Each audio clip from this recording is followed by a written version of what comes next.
British सांसदों के समक्ष देश को अपमानित करने के मुद्दे पर संसद में आज भी विपक्ष और पक्ष का घमासान।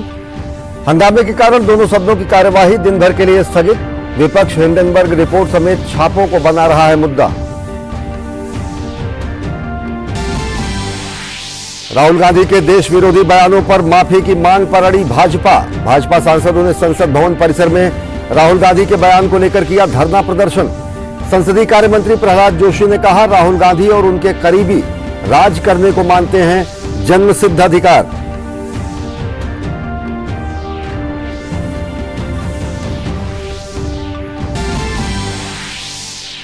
आरएसएस की अखिल भारतीय प्रतिनिधि सभा की बैठक में स्व आधारित राष्ट्र के नवोत्थान का संकल्प लेने का प्रस्ताव पारित। समान सेक्स विवाह के मुद्दे पर केंद्र सरकार के रुख का किया समर्थन। राहुल गांधी की टिप्पणी पर सर कार्यवाह दत्तात्रेय होसवाले ने उन्हें अधिक जिम्मेदार होने की जरूरत बताई।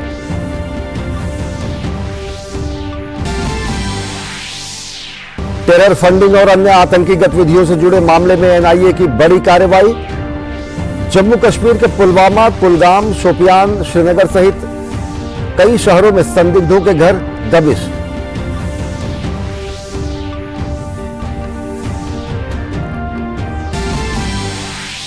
खुदरा महंगाई के बाद थोक मूल्य सूचकांक पर आधारित महंगाई दर में भी बड़ी गिरावट। फरवरी में थोक महंगाई दर घटकर 25 महीने के निचले स्तर 3.85% पर।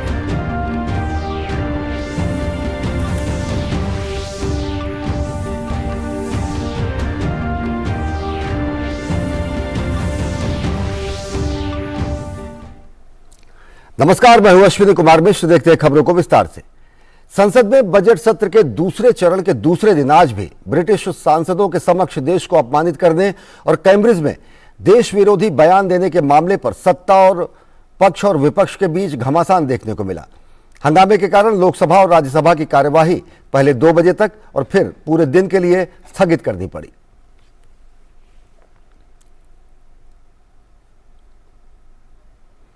राज्यसभा में नेता सदन पीयूष गोयल ने कांग्रेस नेता राहुल गांधी द्वारा विदेश में भारत की संसद के अपमान किए जाने को लेकर उनसे माफी की मांग की। इसके अलावा उन्होंने पूरे संसद के द्वारा उनके खिलाफ प्रस्ताव पारित करने की भी बात कही। पीयूष गोयल ने कांग्रेस का समर्थन करने वाले राजनीतिक दलों से अपील की कि वे ऐसा न करें, क्योंकि संसद का अपमान करने वाले के साथ खड़ा होना उचित नहीं है। पार्लियामेंट के हम सभी के स्वाभिमान के साथ जुड़ा है। जिस प्रकार से विदेशी धरती में जाके भारत का अपमान किया गया, भारत के सब संस्थानों का अपमान किया गया और विशेषकर पार्लियामेंट का अपमान किया।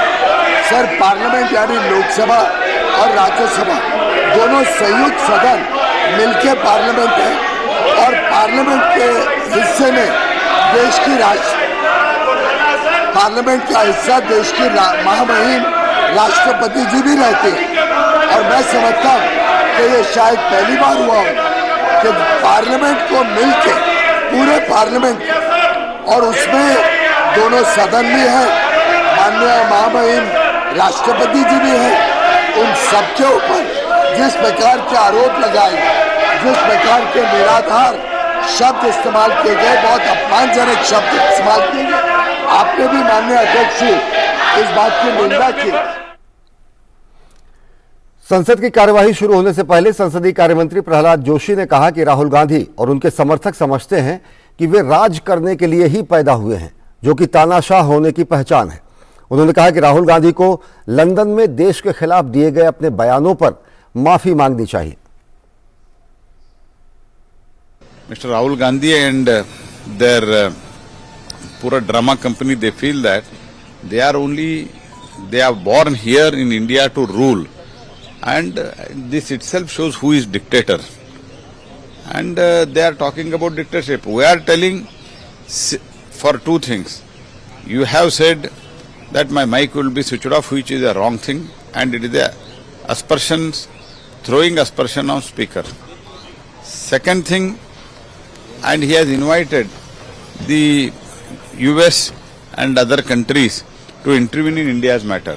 These are the 2 grave concerns. That's why we are demanding and we will continue to demand the apology from Mr. Rahul Gandhi.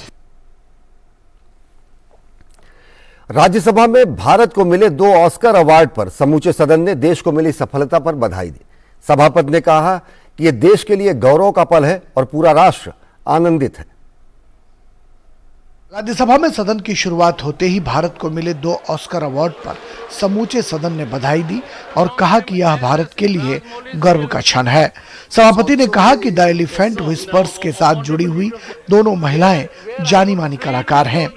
RRR के लेखक सांसद हैं। ये हमारे लिए और भी खुशी की बात है। Won the best documentary short film Oscar and the song Naatu. केंद्रीय सूचना और प्रसारण मंत्री अनुराग सिंह ठाकुर ने ऑस्कर जीतने वालों को बधाई दी और कहा कि अब भारत के संगीत की धुन पूरी दुनिया में बज रही है। अनुराग सिंह ठाकुर ने कहा कि यह ब्रांड इंडिया के आने की शुरुआत है, जिसमें लोकल टू ग्लोबल को पहचान मिली है। जिस तरह से भारतीय फिल्म इंडस्ट्री ने एक नहीं 2 अवार्ड्स पाने का काम किया है, सब फिल्म की धूम तो यहां पर थी ही, लेकिन इंडियन फिल्म कंटेंट को आज दुनिया ने, और मैं कहूं ब्रांड इंडिया हैज अराइव्ड। इस अवसर पर नेता सदन पीयूष गोयल ने कहा कि दोनों पुरस्कार भारत का सम्मान है। The world today is recognizing that sustainability has become core to our philosophy. And finally, sir, RRR, the script writer is an honorable member of Parliament, Mr. V.V. Prasad. I think we all owe a debt of gratitude to acknowledge Mr. V.V. Prasad's contribution.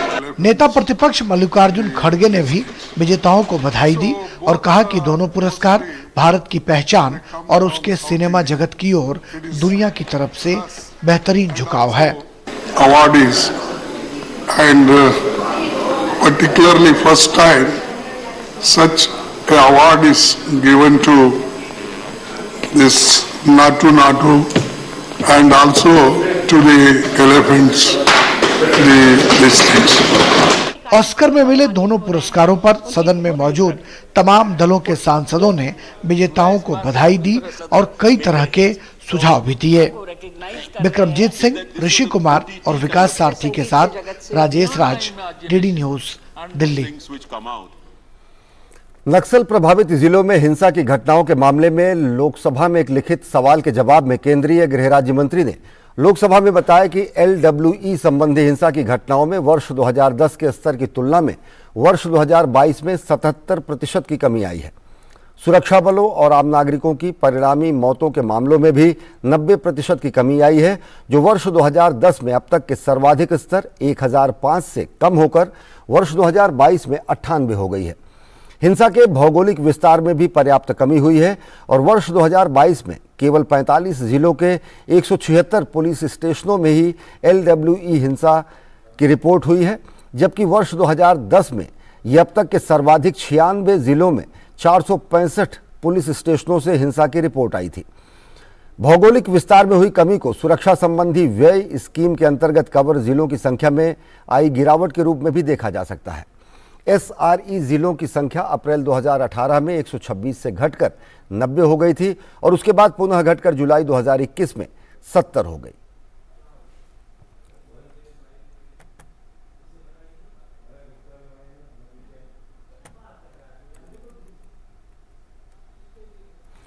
Bharatiya Janata party ने Congress party और गांधी परिवार पर सियासी हमला किया है। वरिष्ठ नेता और केंद्र में मंत्री अनुराग सिंह ठाकुर ने कहा कि आज भारत एक ओर जहां महाशक्ति के रूप में उभर रहा है, तो वहीं दूसरी ओर राहुल गांधी विदेश जाकर रोने का काम करते हैं और देश को अपमानित करते हैं। अनुराग सिंह ठाकुर ने कहा कि सदन में राहुल गांधी की हाजिरी औसत से भी कम है। एक और सदन चल रहा है, लेकिन राहुल गांधी जी जहां दुनिया भर के देशों में जाकर कहते हैं कि उनको बोलने का अवसर नहीं दिया जाता, अगर देश में एवरेज अटेंडेंस देखी जाए तो उससे भी कम इनकी अटेंडेंस है पार्लियामेंट की।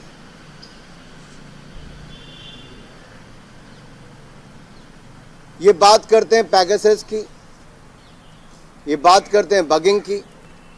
मैं इनको याद करवाना चाहता हूं, ये पैगासस कहीं और नहीं, आपके दिमाग में है। और अगर आपको अपनी सरकार की याद होगी तो उस समय के वित्त मंत्री स्वर्गीय प्रणब मुखर्जी की आपकी अपनी ही सरकार में बगिंग करवाने तक के गंभीर आरोप आपके सामने लगे थे।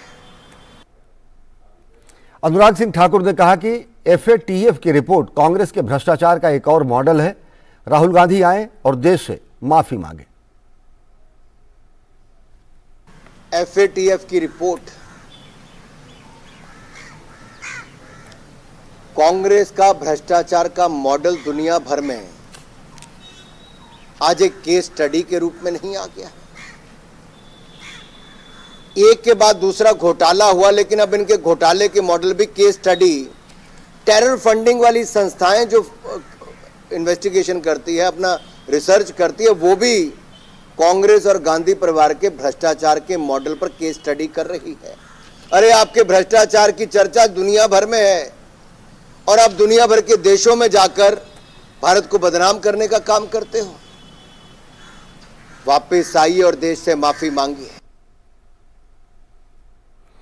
राष्ट्रीय स्वयंसेवक संघ के सर कार्यवाह दत्तात्रेय होसबले ने आरएसएस पर टिप्पणियों के लिए कांग्रेस सांसद राहुल गांधी को आड़े हाथ लिया। उन्होंने कहा कि राहुल गांधी अपने पॉलिटिकल एजेंडा के हिसाब से चलते हैं। उनके पूर्वजों ने संघ के बारे में बहुत कुछ कहा है।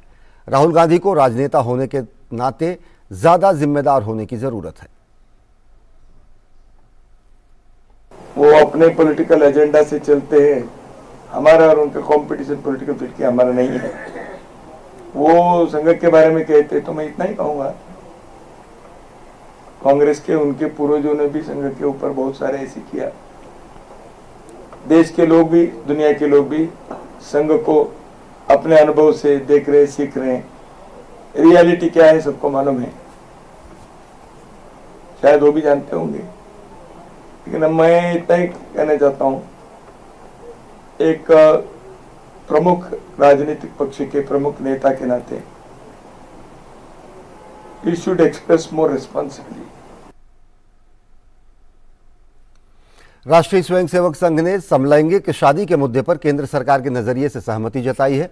आरएसएस सरकार्यवाह दत्तात्रेय होसबोले ने कहा कि विवाह केवल विपरीत लिंगों के बीच ही हो सकता है। विवाह जो है एक संस्कार है। It is not an instrument for only enjoyment, neither it is a contract. विवाह जिसको विवाह कहते हैं, साथ कोई भी रहना वो अलग है। उस संस्कार के अर्थ ये है, two individuals they get married and live together, लेकिन वो केवल अपने लिए नहीं है, वो एक परिवार बसाते हैं। वो समाज हित में होता है, ग्राम हित में होता है। संघ इसलिए इस विषय को, जो समाज के जो रिवाज है अभी तक के, उसमें, हाँ, उसमें आधुनिक काल में कुछ दहेज के पद्धति हो गए, उसको दूर करो। भारत सरकार के उद्योग और आंतरिक व्यापार संवर्धन विभाग के साथ साझेदारी में आयोजित हो रही CII पार्टनरशिप समिट के 28वें संस्करण में केंद्रीय कृषि एवं किसान कल्याण मंत्री नरेंद्र सिंह तोमर ने हिस्सा लिया। सम्मेलन में नरेंद्र सिंह तोमर ने किसानों की खुशहाली के लिए कृषि में तकनीक और अनुसंधान के समर्थन पर जोर दिया। कृषि के क्षेत्र को अगर फायदे में लाना है और किसान खुशहाल हो, कृषि की अर्थव्यवस्था मजबूत हो, इसलिए उसके साथ तकनीक का समर्थन चाहिए, अनुसंधान का समर्थन चाहिए और इंडस्ट्री का समर्थन चाहिए। भोपाल गैस पीड़ितों को 7,844 करोड़ रुपए अतिरिक्त मुआवजा दिलाने की केंद्र सरकार की अर्जी को सुप्रीम कोर्ट ने खारिज कर दिया है। सुप्रीम कोर्ट ने कहा कि 1989 में सरकार और कंपनी में मुआवजे पर समझौता हुआ, अब फिर मुआवजे का आदेश नहीं दिया जा सकता। दरअसल सुप्रीम कोर्ट के 5 जजों की संविधान पीठ ने 1984 भोपाल गैस त्रासदी में पीड़ितों के लिए मुआवजे की राशि बढ़ाने के लिए केंद्र की याचिका खारिज कर दी। सुप्रीम कोर्ट ने यह कहा कि मुआवजा काफ़ी था, अगर सरकार को ज़्यादा मुआवजा ज़रूरी लगता है तो खुद देना चाहिए। जज संजय किशन कौल की अध्यक्षता वाली 5 न्यायाधीशों की संविधान पीठ ने कहा कि मामले को सुलझाने के 2 दशक बाद भी केंद्र द्वारा इस मुद्दे को उठाने का कोई तर्क नहीं है। सुप्रीम कोर्ट ने कहा कि पीड़ितों के लिए आरबीआई के पास पड़े 50 करोड़ रुपए की राशि का इस्तेमाल यूनियन ऑफ इंडिया द्वारा पीड़ितों के लंबित दावों को पूरा करने के लिए किया जा सकता है। और खबरें अभी और भी हैं, लेकिन वक्त हो चला एक छोटे से ब्रेक का। देखते रहिए डीडी न्यूज। शुरू करो, डालो बुनियाद, घर महल नजर आएगा। वंडर लाइए, वंडर अपनाइए, फर्क नजर आएगा। वंडर सीमेंट, फर्क नजर आएगा। जल्दी करो यार, प्लीज जल्दी। दूसरा कोई मैच है क्या? ऐसा ही कुछ है यार, बैंक जाना है दादाजी को लेके। हाँ यार, उम्र होने पर कभी कभी मदद तो लगती है, पर बैंकिंग में नहीं। वैसे भी आरबीआई कहता है सीनियर सिटीजन सबसे पहले। अगर आप 70 साल से ऊपर हैं और आप बैंक नहीं जा सकते तो बैंक आएगा आपके पास जरूरी सेवाएं लेकर, वो भी वाजिब दरों पर। सीनियर सबसे पहले। आरबीआई कहता है जानकार बनिए, सतर्क रहिए। मौसम के मुताबिक खान पान बदलना हमारी परंपरा है। हल्का और पौष्टिक भोजन गर्मी के दिनों में सेहत अच्छी रखता है। अधिक पानी की मात्रा वाले मौसमी फल और सब्जियां शरीर को ठंडा रखते हैं। प्याज का सलाद और नमक जीरे वाला कच्चा आम जैसे पारंपरिक उपचार ताप घात को रोकते हैं।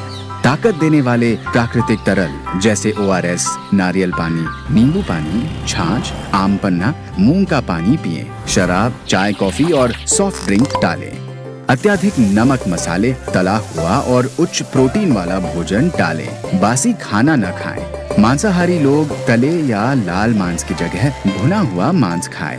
अच्छा खाएं, स्वस्थ रहें, सुरक्षित रहें। NDMA एवं IIPHG द्वारा जनहित में जारी। पश्चिम बंगाल शिक्षक भर्ती घोटाला मामले में पश्चिम बंगाल बीजेपी के प्रमुख सुकांत मजूमदार ने टीएमसी नेता शांतनु बनर्जी, कुंतल घोष पर आरोप लगाते हुए कहा कि जो लोग पकड़े गए हैं तो वो दूसरों को दोष देने की कोशिश कर रहे हैं। ये छोटे खिलाड़ी केवल बनर्जी सीनियर और बनर्जी जूनियर को बचाने की कोशिश कर रहे हैं। गौरतलब है कि एसएससी के माध्यम से शिक्षण और गैर शिक्षण कर्मचारियों की भर्ती पर विवाद लगभग 3 साल पहले शुरू हुआ था। उम्मीदवारों के एक समूह ने कोलकाता उच्च न्यायालय के सामने मुकदमा दायर कर आंदोलन को शुरू किया था। प्रारंभिक जांच में अदालत ने अनियमितताएं पाई और सीबीआई जांच के आदेश दिए। सीबीआई ने मामले में जांच करते हुए रिश्वतखोरी और ओएमआर शीट में हेराफेरी की अभूतपूर्व अनियमितता का पर्दाफाश किया। इसके परिणामस्वरूप पश्चिम बंगाल के पूर्व शिक्षा मंत्री पार्थ चटर्जी और लगभग 10-12 अन्य व्यक्ति, जिनमें एसएससी के वरिष्ठ अधिकारी और विभिन्न एजेंट शामिल थे, इनको गिरफ्तार किया गया। अब जांच से पता चलता है कि पूरे राज्य में एजेंटों का एक नेटवर्क काम कर रहा था, जो नौकरी के एवज में पैसा वसूल करते थे और उन उम्मीदवारों की ओएमआर शीट में हेरफेर कर उनकी नौकरी सुनिश्चित करते थे।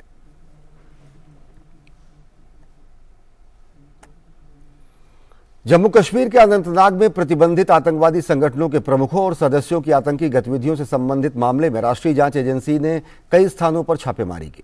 इसके साथ ही शोपियान, कुलगाम, पुलवामा और श्रीनगर सहित कश्मीर के कई हिस्सों में एनआईए की छापेमारी चल रही है।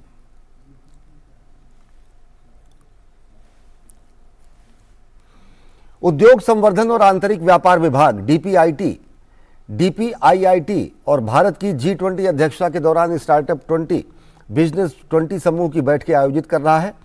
डीपीआईआईटी की प्रधान सलाहकार रूपा दत्ता ने बताया कि बिजनेस 20 के तहत कुल 100 बैठकें आयोजित की जाएंगी, जिनमें 35 बैठकें हाइब्रिड मोड में होंगी। बिजनेस 20 शिखर सम्मेलन 26 और 27 अगस्त को नई दिल्ली में आयोजित होगा।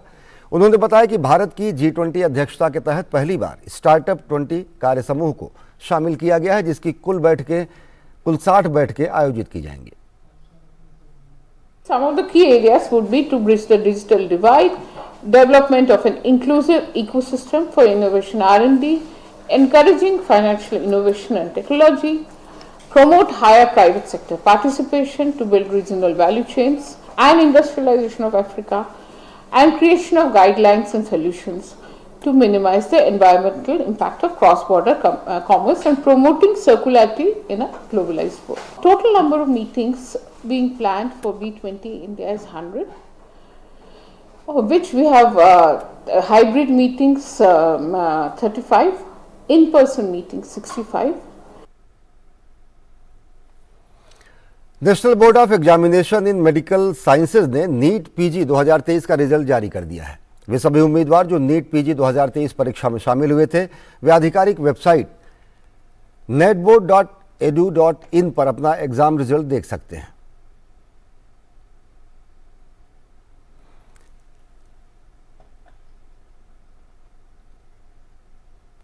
केंद्रीय स्वास्थ्य मंत्री डॉक्टर मनसुख मांडविया ने ट्वीट कर ये जानकारी दी, साथ ही सभी सफल छात्रों को बधाई भी दी।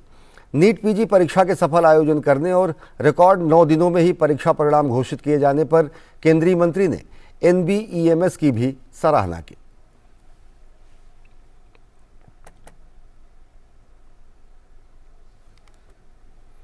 सोशल मीडिया जहां आज सूचना पाने का प्रमुख जरिया है, तो वहीं सोशल मीडिया के माध्यम से अफवाहें भी फैलाई जा रही हैं। ऐसे ही एक खबर सोशल वेबसाइट पर फैलाए जाने की खबरें लगातार सामने आती हैं, जिनमें पाया गया है कि फर्जी वेबसाइट में शिक्षा का अधिकार परीक्षा के लिए पंजीकरण शुल्क के रूप में 550 रुपये और 350 रुपये लिए जाने की बात कही गई है। इस खबर का खंडन करते हुए PIB की फैक्ट चेक टीम ने इस खबर की पड़ताल की और जांच में ये खबर गलत पाई गई और पाया गया कि वेबसाइट फर्जी है, जिसका भारत सरकार से कोई संबंध नहीं है। साथ ही शिक्षा मंत्रालय द्वारा ऐसी कोई परीक्षा आयोजित नहीं की जाती। हिमाचल प्रदेश के राज्य प्रदूषण नियंत्रण बोर्ड के अध्यक्ष संजय गुप्ता ने शिमला में ई-कचरा संग्रह सह जागरूकता अभियान की शुरुआत की। उन्होंने मोबाइल वैन को हरी झंडी दिखाकर रवाना किया। संजय गुप्ता ने बताया कि मोबाइल वैन सचिवालय, छोटा शिमला और शिमला शहर के अन्य हिस्सों से ई-कचरा एकत्र करेगी। ई-कचरे में ऐसे इलेक्ट्रॉनिक और इलेक्ट्रिक उपकरण शामिल हैं जो उपयोग में नहीं होते हैं। ये एक अब भारत सरकार ने, सेंट्रल पोल्यूशन बोर्ड ने और हम लोग भी इसको फॉलो कर रहे हैं कि इसको प्रॉपरली यूज़ कर सकें, कि जो वेस्ट को कम से कम करें और इसका जितना से ज़्यादा रिसाइकिल सामान को कर सकते हैं उसको रिसाइकिल करें और उस वेस्ट एनवायरनमेंट में ना फैले। देश में जनवरी के मुकाबले फरवरी में थोक महंगाई में कमी आई है। सरकार ने बताया कि जनवरी में देश में थोक महंगाई 4.73% थी, जो फरवरी में घटकर 3.85% हो गई है। सरकार की ओर से जारी बयान के अनुसार फरवरी 2023 में मुद्रास्फीति की दर में गिरावट मुख्य वजह से कच्चे तेल और प्राकृतिक गैस, गैर खाद्य वस्तुओं, खाद्य उत्पादों, खनिजों, कंप्यूटर, इलेक्ट्रॉनिक्स और ऑप्टिकल उत्पादों, रसायन और रासायनिक उत्पादों, विद्युत उपकरणों, मोटर वाहनों, ट्रेलर, सेमी ट्रेलर की कीमतों में गिरावट के कारण आई है। सरकार की ओर से जारी किए गए आंकड़ों के अनुसार फरवरी महीने में थोक महंगाई दर 25 महीने के निचले स्तर पर पहुंच गई है। वहीं इस दौरान खाद्य महंगाई दर 2.95% से घटकर 2.76% हो गई है। थोक महंगाई के अलग अलग क्षेत्रों की अगर बात करें तो निर्माण उत्पादों की कैटेगरी में महंगाई दर 1.94% रही, जो जनवरी में 2.99% थी। सब्जियों के मामले में ये 21.53% रही, जो कि जनवरी महीने में 26.48% थी। अंडा, मटन, मछली के मामले में थोक महंगाई दर 1.49% रही, जनवरी महीने में ये 2.23% थी। प्याज के मामले में थोक महंगाई दर घटकर 40.15% पर पहुंच गई, जो कि जनवरी महीने में 25.20% रही थी। आवासन एवं शहरी कार्य मंत्रालय के साथ साथ युवा एवं खेल मामलों के मंत्रालय ने 2 दिवसीय राष्ट्रीय युवा कार्यक्रम का समापन किया। भारत के G20 अध्यक्षता को ध्यान में रखते हुए यह कार्यक्रम आयोजित किया गया था। कार्यक्रम के दूसरे दिन भी देश भर के युवा, विशेषज्ञ, विद्यार्थी, शोधकर्ता कार्यक्रम में पहुंचे और शहरी जीवन के मूलभूत पहलू, स्मार्ट सिटी की चुनौतियां, प्रबंधन और इस संबंध में जानकारी में हिस्सा लिया। शोधार्थी छात्रों ने इस खास मौके पर अपने विचार भी रखे।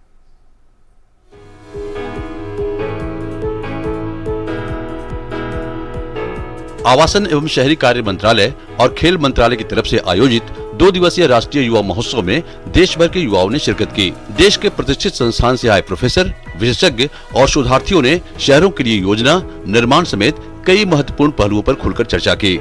खासकर G20, Y20 जैसे मुद्दों पर भरपूर बहस हुई। हम लोग 15 institutes of planning and architecture, 75 plus smart city projects चुन के जो हम लोग एक रिपोजिटरी बना रहे हैं, ये बहुत बढ़िया एक रिपोजिटरी है जो कि एक रिसर्च डॉक्यूमेंट या रेफरेंस डॉक्यूमेंट के तौर से फ्यूचर में भी काम आएगा। The cities are about to establish their fiber network, जो कि प्राइवेट फर्म्स करती थी, अब वो सिटी एस्टैब्लिश करेंगी ताकि ई गवर्नेंस के अंदर हेल्प हो जाए। भारत की वर्तमान आबादी का 35% हिस्सा शहरी है। वर्ष 2047 तक यह आबादी 53% के करीब होगी। यानी आगे के वर्षों में शहरीकरण और भारत की समृद्धि का भविष्य इस बात पर निर्भर करेगा कि हमारे शहरों का प्रबंधन कितना बेहतर है। पहली बार शहरों के शिल्पकार और अकादमिक पंडित शहरों को सजाने और चुनौतियों को पाटने के लिए एक मंच पर मौजूद रहे। Integrated command and control centre के बारे में आपने सुना होगा, जो कि ज़्यादातर स्मार्ट शहरों ने उसको अपनाया है और अलग अलग तरह से उसका प्रयोग कर रहे हैं। बड़ी अच्छी टेक्नोलॉजी कि टेक्नोलॉजी के ज़रिए आप बेसिक सर्विसेज को कैसे इम्प्रूव कर सकते हैं, आप क्राइम कैसे कम कर सकते हैं, आप ट्रैफिक कैसे इम्प्रूव कर सकते हैं, और ये रोज़मर्रा की हमारी आपकी दिक्कतें हैं, प्रॉब्लम है। तो इस पे अलग अलग शहरों से जब हम साथ बैठे, हमें अलग अलग तरह के अनुभव मिले। At a time when India is hosting the G20 presidency, and I believe we got to know this big message that small changes that the youth can make in their own sphere can actually create a larger impact in the coming years. कार्यक्रम में देश के 15 प्रमुख महाविद्यालयों से आए professor और शोधार्थियों ने अपने विचार रखे। कार्यक्रम में शहरी परियोजनाओं के 75 से अधिक केस स्टडीज को शामिल किया गया। स्मार्ट सिटी में वेस्ट और ट्रैफिक तथा पार्किंग जैसी चुनौतियों पर चर्चा हुई। नाउ विद टेक्नोलॉजी हम लोगों को पता चल रहा है कि कितना वेस्ट जनरेट हो रहा है। हम लोग क्रेडल टू ग्रेव जो बोलते हैं, we are trying to identify के वो घर से जो वेस्ट जनरेट हो रहा है वो रिसाइकल हो या रीयूज हो एवं उसका भी इंडस्ट्री बने। G20 के बैनर तले आयोजित इस सम्मेलन में युवाओं को शहरी विकास, शहरी चुनौती और भविष्य की चुनौतियों से रूबरू कराने के लिए शामिल किया गया। तो बुलेटिन में फिलहाल इतना ही। देश और दुनिया की ताजा तरीन खबरों के लिए देखते रहिए DD न्यूज। नमस्कार।